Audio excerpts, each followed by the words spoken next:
does one even begin? For me, it's at the beginning, because he was there nearly since I can remember. I remember the day that Liza and I arrived home from school. Harry was waiting for us. We came in the door, and he put his arm around each of us and said, "Girls, I'd like to ask you a question. I've asked your mother to marry me." We instantly lit up and squealed with excitement. And he said, "Would that be okay with you too?" And obviously he didn't need to hear a yes to know how happy we were with his proposal. And he was there ever since, watching and actively taking part in our growing up. He taught us how to cast a fly fishing rod in the backyard, went to our sporting events, taught us how to use tools and do handy stuff, took us camping, and so much more. He did everything for us. I'm sure it was not easy raising us. Living with twin daughters probably drove him crazy. He called us the Bickersons. He would say, "Down the street, around the corner, the house with the white picket fence, lived the Bickersons." He put up with all of it because he loved us, and we loved him. And of course, Liza and I pulled shenanigans. She and I used to sneak out of the house, and we thought we were so smart. However, when we crept back in, cognizant of the no shoes in the house rule, we would leave our muddy sneakers at the top of the basement stairs. Of course, we got busted. How stupid. And he would say, "I don't care that they're sneaking out. It's just that they're so bad at it." Through the years, we made countless memories and had many wonderful times. Of course, we remember the big things he did for us, like our world travels, contaminating us with the travel bug, buying us cars, and so forth. But it's the little things I'll miss most. I will miss when I would call, he'd pick up the phone, I'd say, "Hi, Hair," and he'd say, "Hi, Door." And when he would tap us on the nose and say, "Poof, you're a princess." And on our birthday, he would break into song and dance, "Happy birthday, baby." And his incredible talent to do, which I can't do. He was great in countless ways, and honestly, he was the best. But the best thing about, I needed a bigger tissue. The best thing about, thank you. The best thing about Harry was how much he loved my mother. Our friends as kids, remember, they would all explain when we grew up, we wanted to have a marriage and a friendship like what Mom and Harry had. It was fun and sweet and honest, forever new love, to the point where my mother didn't even break wind in front of him for 23 years. And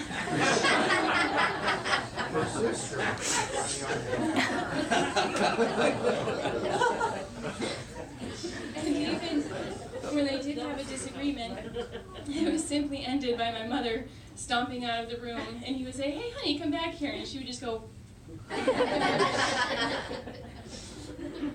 Their love and friendship modeled to us what a happy and loving relationship should be. And honestly, I don't know where our lives would be if Harry had not been in it. And we want you to know that Harry's last moments on this earth were in peace. We were all with him. My mother had gone to his side and said, "Honey, I'm here." He opened his eyes and looked her direction. As she was there talking with him, his breath calmed, and they both slipped off into sleep side by side. And in his slumber, Liza and I spoke to him, telling him, "Your family is here. The angels are coming, and we're going to be okay." Once we saw he was sleeping peacefully, Liza and I went into the hall, and we sat on a reclining chair right outside of his room. We sat there with our legs entwined around each other, and then we had a really wonderful moment. As best friends do, we ended up in a ridiculous giggling fit. We were cracking each other up to tears, laughing and carrying on uncontrollably for about 30 minutes. We are certain that during that time he heard his girls laughing and happy. He knew my mother was there sleeping peacefully next to him, so he snuck away when he knew we were all okay. As sad as it is to let him go, his last moments give us peace. He will forever be missed. He was my friend, just as he was a friend to each person in this room. He was so special, and we'll always love him. And it's a comfort to know that he will be there to greet each of us in the next life. Thank you.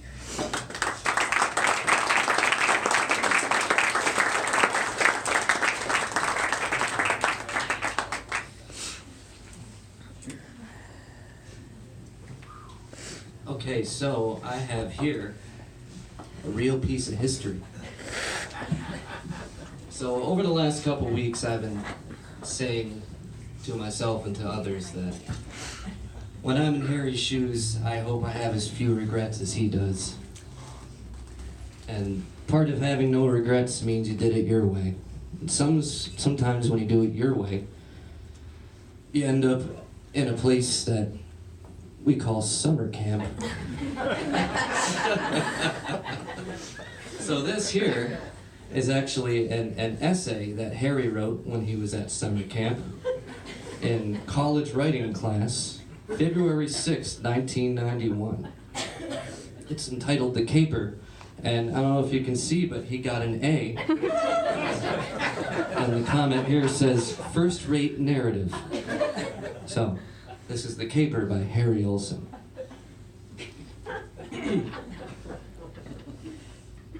Do this. The tricky part about smuggling 6 tons of pot through Port Everglades Inlet in broad daylight is making yourself look like something you're not. Obviously, looking as run-of-the-mill as possible is the ultimate goal. Today, at 44, doing anything close would be out of the question. But at 22, it seemed like quite an adventure, and very, very profitable one at that. I was taking a defrosting break from skiing in Aspen, which brought me to Fort Lauderdale. During the warming process, I ran into a couple old friends who, since I'd seen them last, had gone into the import business, smuggling. During cocktails at a popular gin mill on the Intercoastal called Bootleggers, they asked me to captain one of their boats on a quick trip to the Bahamas and back. After serious consideration of all the facts and the $125,000 I would be paid, I started doing my homework on the forthcoming trip. The plan was for me to take a 65-foot sport fishing boat with 2 crew members and 4 senior citizens who hire themselves out for just such an occasion for $10,000 each to go to the Bahamas. We would depart at midnight on Friday and return Sunday during the rush hour along with hundreds of other weekend boaters. The scenario would be complete with the senior citizens dressed in their yachting attire having cocktails on the stern of the boat for all to see. I spent the following days observing the traffic in and out of the harbor, attempting to get a feel for my pending entry. Fortunately, I had been in and out of this harbor many times in the past, so it didn't take long to get acclimated. There was one thing I was sure of, and that was, if you appeared to know what you were doing and looked the part, your chances of being not bothered by the Coast Guard were very good.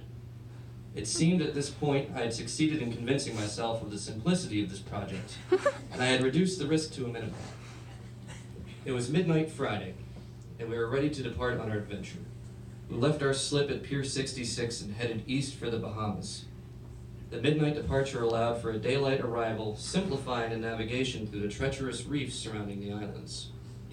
Early arrival also facilitated getting everything organized for the evening rendezvous. At 1:45 a.m., a lone vessel appeared on radar approximately 10 miles southeast of our location, on a heading that would eventually intersect us. Hopefully, this was our appointment and not the Coast Guard. A short time later, we had the vessel in sight. It was a 120-foot beat-up banana boat loaded with pot and Colombians, not the Coast Guard. After a delicate docking process in the rolling seas, we proceeded with the transfer. Several hours later, upon completion, we started our return voyage. The Gulf Stream was calm and moonlit, a perfect night for cruising. The crew was busy stowing bumpers and removing any marks that were made during the time we were tied to the freighter. Those marks could red flag us to the Coast Guard. Attention to detail could make a big difference in this business. We approached Port Everglades on schedule at 4:00 p.m., and as anticipated, traffic was heavy, and we blended in nicely with all the weekend boaters. The only thing between us and success was the 17th Street Bridge, which opens every half hour. During the waiting period, a small Coast Guard runabout came alongside, and its officers had a brief conversation with the seniors. Fortunately, the conversation was only about the weather, and in moments the bridge opened and we were on our way. Soon we were heading back into the many canals toward our final destination. Finally, our adventure was over, and we were tied up at our final resting place. We turned everything over to the land crew. They were in charge of the project from here. The only thing that remained for us to do was to be paid. That would take place the following day. As planned, at noon the following day, I received $125,000 in a plain brown paper bag. I went to the beach to contemplate the events of the past couple of days and to try to get things in perspective. At first, I thought that investing some of my newfound wealth in a good psychiatrist was a good idea. However, after some serious deliberation, I came to my senses and decided a trip to the local Porsche dealer made more sense. The Caper by HPO Essay.